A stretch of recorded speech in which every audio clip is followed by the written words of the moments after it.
Okay. Okay. Okay, it's recording. Mm.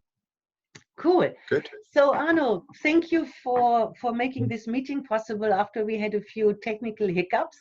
But camera is working, audio is working, What we about are together. So good, so good. I've been discussing this with you on the phone the other day.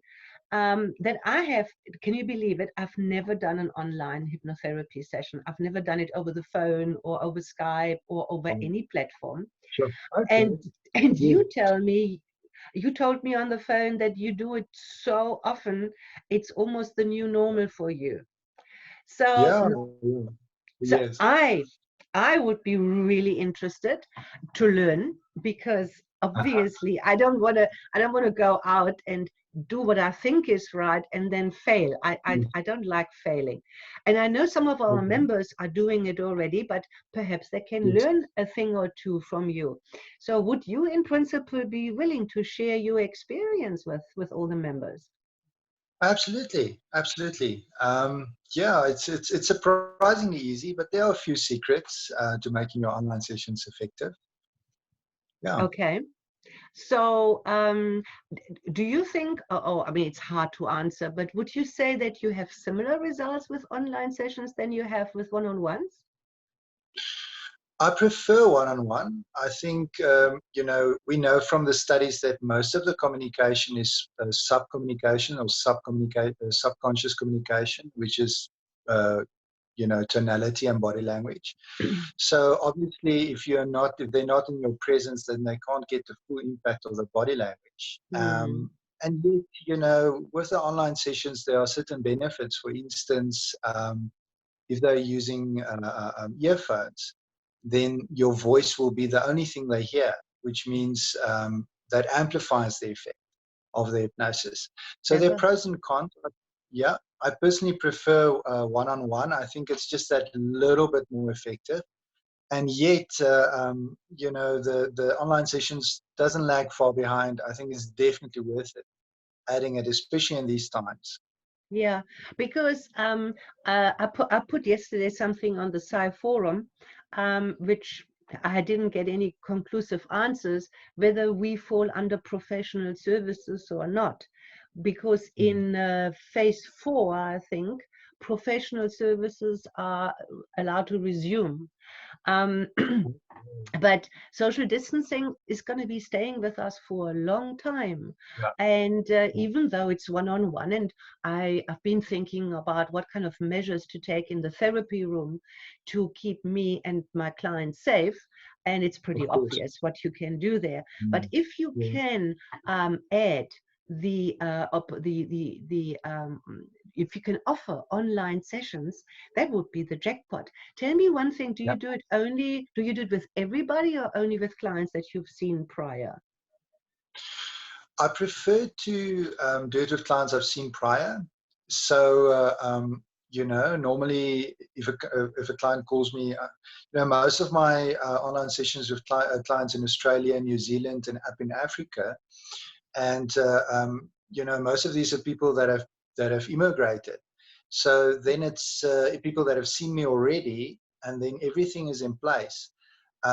But lately, I've had a few referrals, or quite a few referrals of people up in Africa, and then it's just the education process. It's quite an education process to get people to understand that someone can't just walk in, to get the distractions in the background out. So some of the things technically that you can do is earphones, and really educate your client to, the client uses earphones. Really educate your client to not be disturbed at that time. And Mm. it sounds very easy, but people are interesting. I've had so many interesting things where kids walk in and Yeah. you got noise in the background, and it sounds obvious, but somebody that's been in your practice knows that there shouldn't be distractions. While Okay. somebody that hasn't been in your practice might think just, a little interruption here and there shouldn't be a problem, which we know it is. Yeah. They should be Totally. completely left alone. Mm. Mm. And it should also be a place where they can close the door, and preferably, the background noise should be at a minimum. That's why I really recommend earphones. And you know, I use my phone. It works beautifully with my phone because the clients all have phones, and not everybody is rigged up to use a laptop or, you know, that technology. So often with the phones, you actually get this little walk and talk. It's the earphones with a little microphone in it, and that works beautifully. That works beautifully.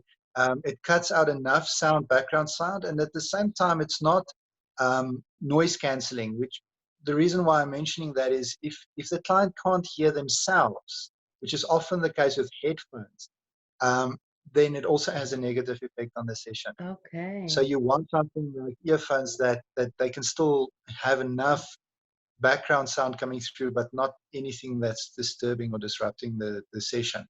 Sure. I never thought of that.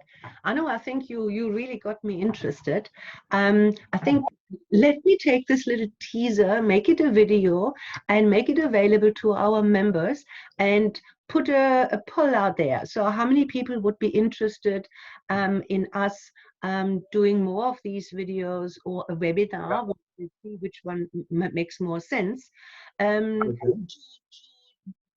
help our members to still continue working. Shall we do it that way?